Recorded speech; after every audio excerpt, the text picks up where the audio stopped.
Hello, my little creepy Christmas creatures. How you doing?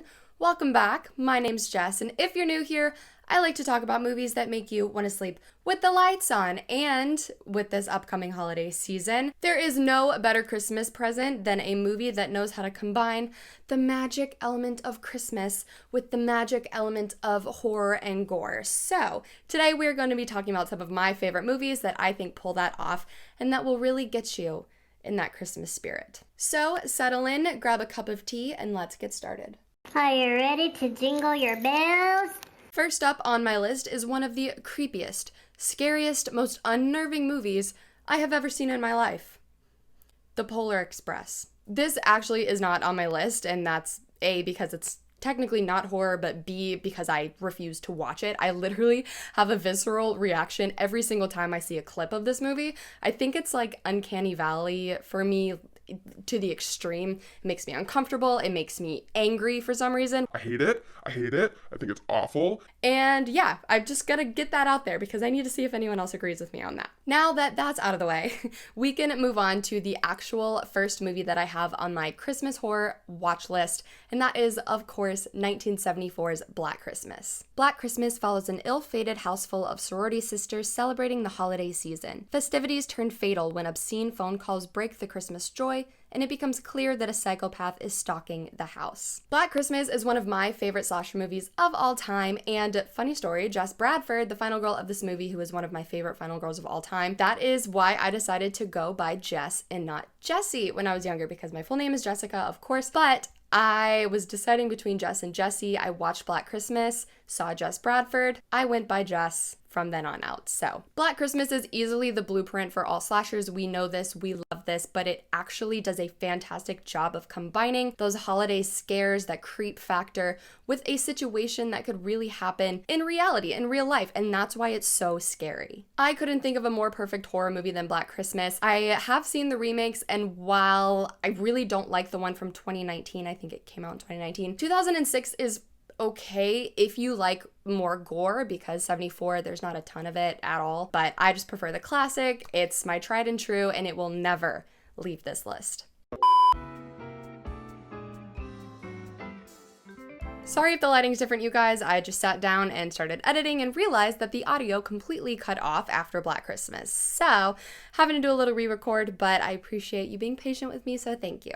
Up next on my Christmas horror must-watch list is 2016's Better Watch Out. Directed by Chris Peckover, Better Watch Out follows Ashley as she travels to the suburban home of the Lerners to babysit their 12-year-old son Luke during the holidays. She must soon defend herself and the young boy when unwelcome intruders announce their arrival. When I first sat down to watch this movie, I can honestly tell you that I did not expect to see what I saw, and that was really welcome. It has a really dark turn that you're not expecting, especially because the main characters are like in their teens. And I think it does a really great job of knocking you on your ass when you're not expecting it. And that's why I appreciate it so much. Like I said, it is clever, it is dark. Sometimes there are moments here and there where the characters will really get your blood boiling and it'll kind of distract you from the plot at hand. So I think if they would have worked on that character development a little bit more, then it would have been on a lot more people's radars. But for what it is, I think it's a really great Christmas horror movie. And something that I didn't realize when watching it the first time, the two main characters in this movie are the brother and sister from M. Night Shyamalan's The Visit. So do with that information what you will. Up next is a movie that a lot of people were surprised wasn't on my winter horror list, but that's because it takes place on Christmas Eve. So it belongs on this list, and that of course is 2007's P2. Directed by Frank Claflin, P2 follows a businesswoman who is relentlessly pursued by an unhinged security guard after being locked in a parking garage on Christmas Eve. P2 is like if you took all of the standout themes from the 2000s, then the 2000s genre of horror, and put them in a Christmas movie, P2 would be the result of that. And I fucking love it. It's cheesy, it's gory, it has that iconic last line that just adds to the cheese and the 2000s of it, and I think it's so great. And if you're looking for something random to do today, I dare you to go on IMDb and read the plot synopsis for this movie and try and figure out if you can tell that it's written by a man or not. Is P2 a perfect movie? No. But is it fun and gory, and will it get you in the holiday spirit? You bet your ass it will. Moving on to number 4 on my list, let's talk about everyone's favorite Christmas icon, Krampus. Directed by Michael Dougherty, a dysfunctional family dynamic causes a young boy to lose his Christmas spirit. Doing so unleashes the wrath of Krampus, a fearsome, horned demonic beast who punishes naughty children at Christmas time. After Black Christmas, this definitely is one of my favorite Christmas horror movies, and I think it's because it's so incredibly rewatchable. We have so many familiar faces in this movie. We have Adam Scott, David Kushner, and of course, our Lord and Savior, Toni Collette.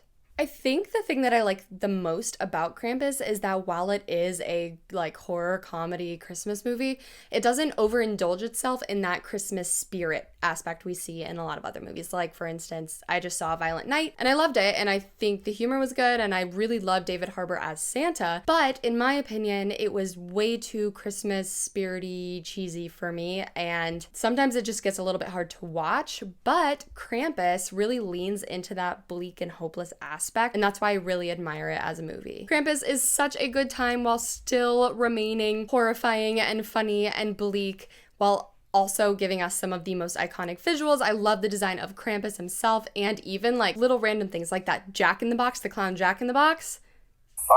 It's a no for me, dog. In my humble opinion, the holiday season is just not complete without at least one watch of Krampus. Number 5 on my list, and one that is a little bit newer, is actually 2021's Silent Night. Directed by Camille Griffin, the film features a group of friends who reunite for one final Christmas, right before an ambiguous apocalypse that will wipe out all of humanity. Something that never fails to scare me, whether that be in a horror movie or an action movie, are apocalypse plot lines. That terrifies me, frankly, and especially environmental apocalypse like it is in Silent Night. I just don't like it because, truth be told, we treat our planet like an outhouse, so it's not that far off. This is another dark comedy, of course, with horrifying elements. I mean, the movie itself is just pretty depressing, but I think the inclusion of comedy is really smart. For instance, they let the children curse because it's their last night alive, and they play up that friend group dynamic where they're airing out all of their dirty laundry, right? And I think it's just really realistic, and I think it's really well done. And while, of course, it's not a perfect movie, I think that it is something new, something a little bit more invigorating for the holidays. Silent Night is a fun take on a classic family dysfunctional environment, and I really think that you guys should check it out. It's worth a watch. So to round out this list, I wanted to do something a little bit different and kind of throw out other movies that I love that fit into that spooky, scary, skeleton, Christmassy vibe, ones that we all know and love that I rewatch every single year that kind of are just obvious ones, but I still think they're fun to talk about. So let's start off with the spookiest and scariest skeleton of them all, Jack Skellington from Nightmare Before Christmas. If you ask me, in my opinion, Nightmare Before Christmas is a Christmas movie. I can watch it all throughout the year, of course on Halloween too, but I think if Santa is in the movie, it's a Christmas movie, right? Another one that I feel like people forget about that definitely falls into the Christmas category, and while it's not horrifying, it is still a classic, and that is Edward Scissorhands. I definitely think Edward Scissorhands was the blueprint for all the girls. You see Edward Scissorhands and you're like, oh, he may have scissors for fingers, but I love that he's so dark and broody. And he was just that blueprint for every girl who then on went to watch Phantom of the Opera and fell in love with the Phantom. So I don't know if that's a good or a bad thing, but it's a thing. Next, of course, we have the classic, everyone's tried and true favorite, Gremlins. I genuinely get so surprised and a little bit defensive whenever people say they haven't heard of Gremlins or simply don't care to watch Gremlins. I bullied one of my best friends into watching Gremlins because she said she'd never seen it, and it was my duty as a friend to educate her and make sure that she wasn't embarrassed going forward, because that's kind of an embarrassing thing, not having seen Gremlins. And last but not least, a movie that doesn't really make these lists a lot, and one that I think is definitely a Christmas movie and is definitely horrifying, and that is Stanley Kubrick's Eyes Wide Shut. I totally get that it falls more into that psychological drama camp, but in my opinion, it's still pretty horrifying, just not in the typical boilerplate horror way, and that's what I'm here to do. I'm here to expand those horizons and try and educate people on the fact that horror is subjective, and just because it doesn't fit into this like tiny box of what people think horror should be, it still can be freaky and scare some people. Specific directors, especially Stanley Kubrick, like all of his things could be grouped one way or another, and that's why they're so fascinating and that's why they're so good. But in my opinion, Eyes Wide Shut falls into the uncomfortable psychological thriller horror that we know and love today. And it's a Christmas movie, so if you're looking for something a little bit different and you haven't checked it out before, I would highly recommend. It's one of my favorites from him. There you have it, you guys. Those are some of my must-watch Christmas horror movies, whether they're horror or psychological. It's all lovely, it's all Christmas, and it's all holly jolly and all that other bullshit. So, with that being said, Bye. it was getting a little hot and toasty in here. My forehead is sweating. Thank you guys so much for watching. Let me know if I missed any of your holiday favorites. But in the meantime, if you like this video, I would really appreciate it if you gave it a thumbs up. Or if you really want to make my day, just click that subscribe button below and join us next time. Thank you guys so much. I'll see you soon. Stay creepy.